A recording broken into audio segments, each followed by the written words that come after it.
Hello everyone, आज मैले मासुको अचार कसरी बनाउँछन् भनेर हजुरहरू सामु रेसिपी लिएर आएको छु। सुरुमा त मैले 2 केजी बोनलेस मासुमा चाहिँ थोरै हर्दी र तेल राखेर आधी घण्टा जति फ्रिजमा राखिदिए।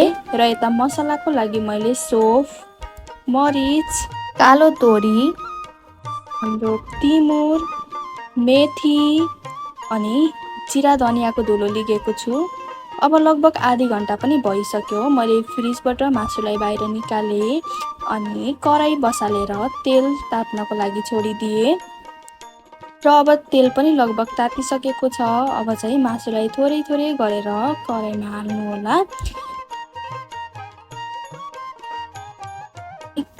मासुको क्वान्टिटी भन्दा तेलको क्वान्टिटी कहिले पनि धेरै नराख्नु होला। यदि यस्तो भयो भने चाहिँ पछि हजुरको मासुको अचार साह्रो हुन सक्छ र अलि चबाउन पनि गाह्रो हुन सक्छ।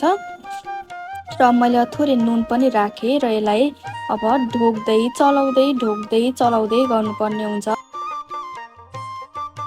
पानी नसुक्दासम्म ढोक्दै चलाउँदै गर्नु होला।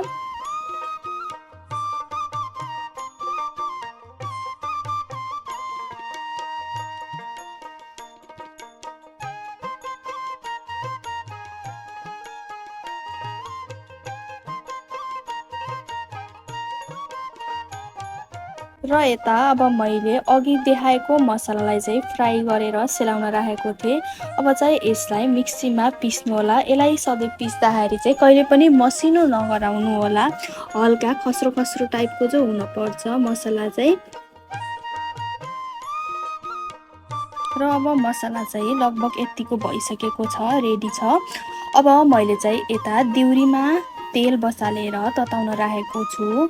अब चाहिँ मैले सुकेको खुर्सानीलाई चाहिँ आफूले हजुरहरूले कति खानुहुन्छ खुर्सानी त्यो अनुसारले लिनु होला। पिरो कति मनपर्छ पर्दैन।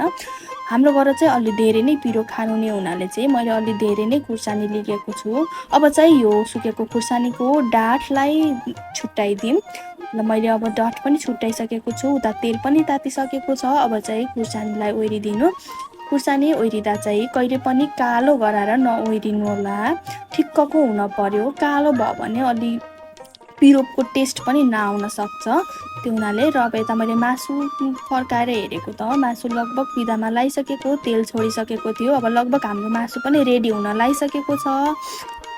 अब मैले यसलाई चाहिँ लो फ्लेममा पकाउँछु हल्का हल्का।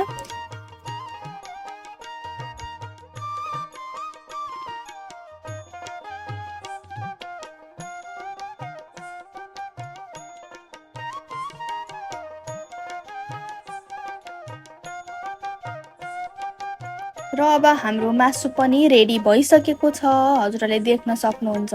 अब यही मासु युज गरेको तेलमा चाहिँ मैले अब मसलाहरूलाई पनि पकाउने छु। र अब यो मासु लगभग भइसक्यो। अब यो मासुलाई चाहिँ निकालेर मैले यही तेलमा थोरै खडा मसला अनि लसुन र अदुवा मसिनो गरेर काटेको थिएँ त्यसलाई पनि फुराइदिन्छु।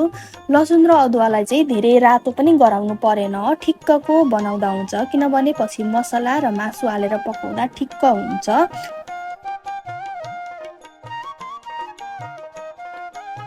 मसलालाई पनि यसमा राखिदिन्छु। र अघि मैले हजुरहरूलाई फुराएर देखाएको खुर्सानीलाई पनि मैले मिक्सरमा पिसेर रेडी पारेको थिएँ। त्यसलाई पनि मैले यहाँ राखिदिन्छु र यसलाई राम्रोसँग सबै मसलालाई मिक्स गर्छु।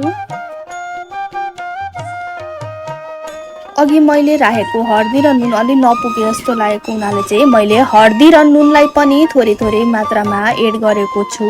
हजुरहरूले अब आफूलाई कतिको मनपर्छ त्यो अनुसारले राख्न सक्नुहुन्छ। नुन चाहिँ अलिक कम ताजो राख्दा हुन्छ, पछि मासुलाई हामीले च्यापेर राख्दाखेरि यस्तै सोस्छ, त्यसैले अलिक कम त राख्दा राम्रो हुन्छ।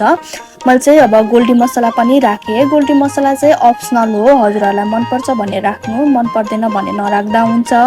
र अघि निकालेको मासुलाई पनि मैले यसमा ओइरिदिएँ र मसला चाहिँ मासुमा राम्रोसँग लागोस् भनेर राम्रोसँग यसलाई मिक्स गर्नु होला, राम्रोसँग चलाउनु होला। धेरै बेर अब यो मासुलाई पनि पकाउन परेन, हल्का हल्का लगभग 2 मिनट जति राम्रोसँग चलाएर ग्यास बन्द गरिदिन सक्नुहुन्छ। र मैले पनि अब ग्यास बन्द गरिदिन्छु। अनि यसलाई चाहिँ एकछिन सेलाउन राखेर एकछिनपछि भिनेगर वा कागतीको रस राख्नुहोला।